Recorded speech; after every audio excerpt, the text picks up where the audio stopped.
man on the road. To be really honest, it is a bizarre place to open a college, surrounded by forest. The land of animals and the unknown who aren't afraid to saunter in their realm, proving their dominion whenever required. There have been cases aplenty of animal attacks and of unknown creatures lurking in the woods that the place has startled, harboring rumors galore, but that doesn't stop the brave from venturing out on adventures. So there's this area called Sodwala, where 7 students had found their regular abode. Not just for the thrill of adventure, but also to satiate their late-night hunger urges. A dhaba that served all those night owls who aren't happy with their cooks. The precinct's regulars were students, primarily why it kept its engines running even at night. Their business was booming, so why stop the happy hours, eh? All of these kids were highly stoned, as G2 had scored some reefers from somewhere. They sneaked out like they always did, and then dangled on the road once they were at safe distance from the college. Then they sang songs, made fun of each other, and talked about girls, as they headed straight towards their favorite Sudwala dhaba. The journey felt like it was written in some kind of dream. They barely had any memory of how they traveled 7 kilometers to reach the dhaba without getting tired. Reefer makes you hungry, and the hungry was right at its peak. The boys gorged on every food item the dhaba had. "I am going to order chicken tikka now for dessert," said one after finishing his meal. "You had that yesterday too," somebody responded. "And it was good," slapped back the first guy. Soon they were all full and hit the road once again to return to their college. The night shone brightly on account of a full moon that saw the kids through the narrow, unfrequented pathway. On both sides of the road were plants and trees, beyond which expanded a dense forest. Soon, Believer's Church showed up with a glimmer of a dim light coming from inside. It is right after you are past it that the pathway becomes narrower. Trees become closer to you when you are walking on the road, and the environment becomes kind of creepy. Somebody in the group noticed the sudden darkness around and kicked in the conversation about scary things in the dark. The bald one reassured that there were 7 of them. Were they a problem? It wouldn't be hard for them to handle. Scary thoughts began surfacing one by one, and thus began ghost stories that thrilled them beyond limit, given the place they were, not to mention the state they were in. As someone was reasoning with someone's story, trying to pinpoint how humbug it sounded, a fog began developing some 100 meters ahead of them on the road. Nobody was paying attention until somebody pointed out the fog. "Hey, where did that come from?" The rest of them were surprised too. Just when everyone looked at the white mist ahead, a matchstick burned mid-air. There was nothing around it, just the fire from the matchstick burning bright and hanging there like in some kind of weird dream. 2 cigarettes followed, obstructing the flame. Their red became prominent and distinguishable. A puff or 2 were taken as the matchstick lost its light. Both cigarettes stood there as if looking in their direction. The boys kept moving, whispering under their breath. "Can you see it too?" asked one. "Yes. What should we do?" asked another. "Keep going," someone responded under his breath. One of the cigarettes then moved towards the edge of the road, The other one stood there puffing. The smoke appeared desperate, and since the students smoked themselves, easily recognizable. Whatever it wasn't afraid of a group of 7 college boys coming in their direction. Suddenly, when there was some 20 meters left to cover, they saw the cigarette falling to the ground, its cinders releasing sparks in all directions in the process. Then there was silence. The mist didn't go anywhere. The strong scent of cigarette hung there in the air as they drew themselves closer to the spot where the cigarette was last seen.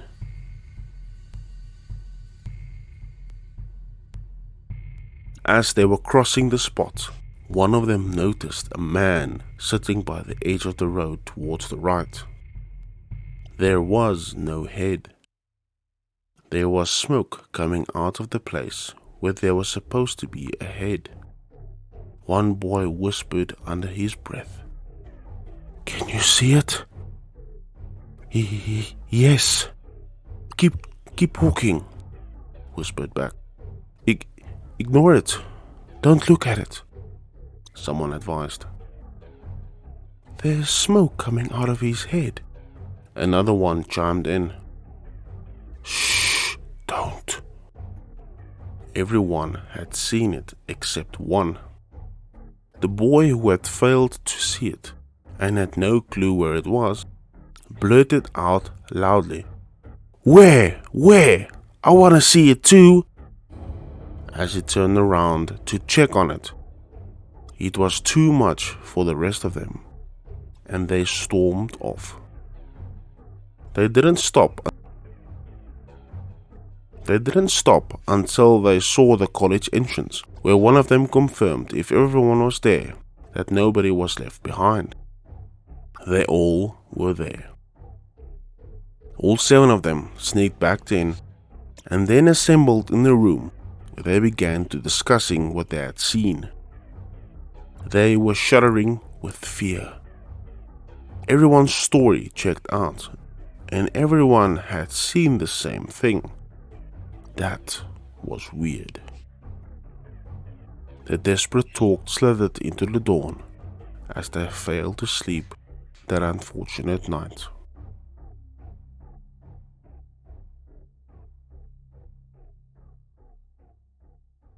Staircase.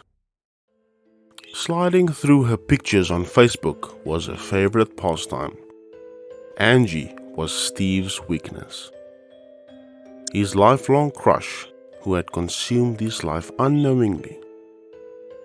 Even though she was with someone else now, it was hard for him to shake her off. Was it him, or was it her who was responsible for that? It was just another night for Steve as he flipped through the latest posts. Things appeared to be going fine with her new boyfriend. She looked, what's the word we tack against the smiling face, happy. Just then, the messenger shouted out loud. It was a sad smiley emoticon coming from her crush. He didn't waste a second to respond. What? It showed typing.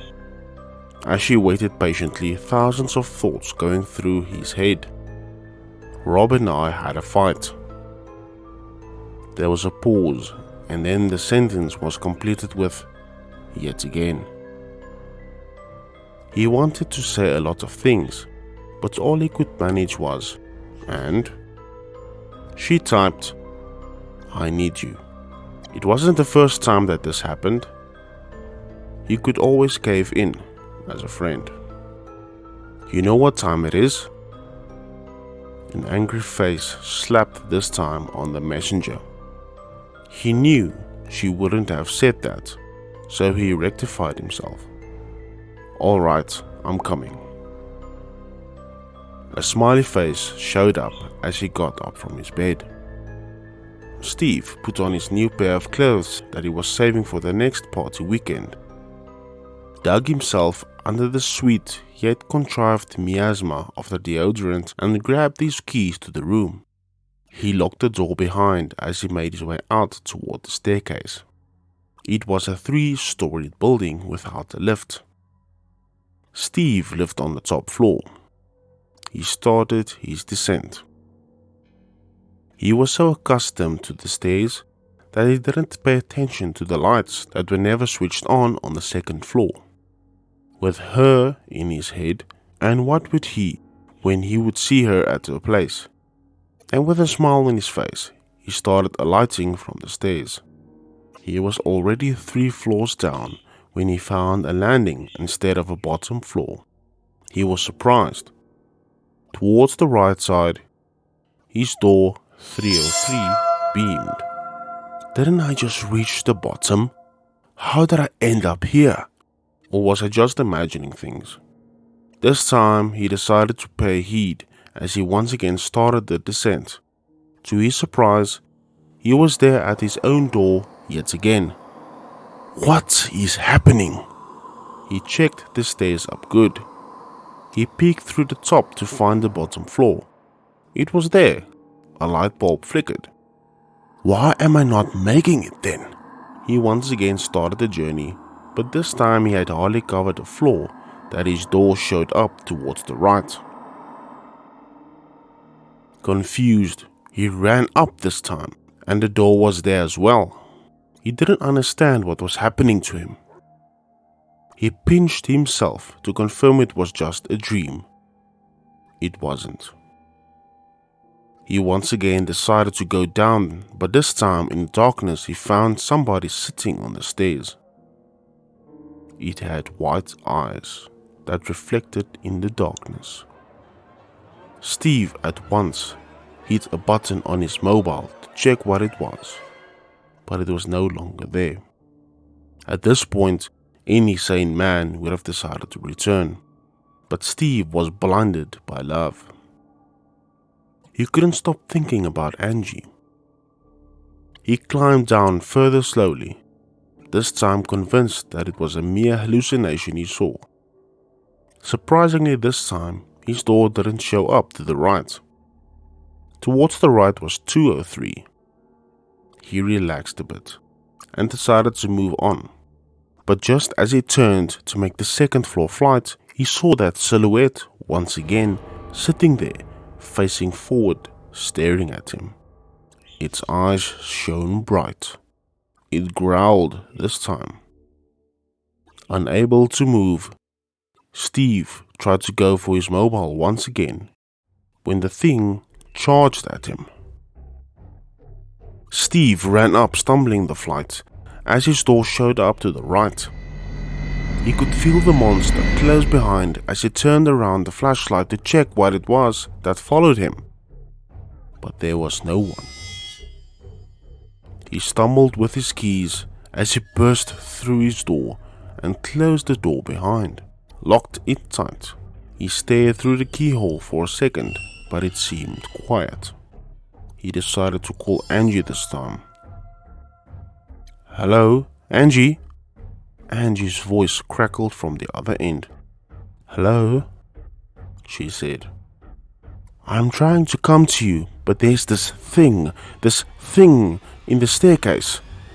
Just then, he heard the same growl coming from his phone, and the phone fell from his hands. He left it there and jumped into the bed. He dug himself under the blanket, scared shitless. Steve listened to himself breathing for a while, and then decided to peek through. He lifted his blanket up slowly to see his mobile phone, but it was no longer there. He lifted the blanket once more and found the mobile sitting right next to the pillow. Just then, he heard the mobile phone ring. It was Angie. As soon as he lifted his hand to pick up the phone to respond to talk to Angie, a hand caught his. The growling rang in his ears, and he saw the monster standing right at the corner of the bed, overlooking him. It jumped at him to hunt as shrieks resounded in that empty room.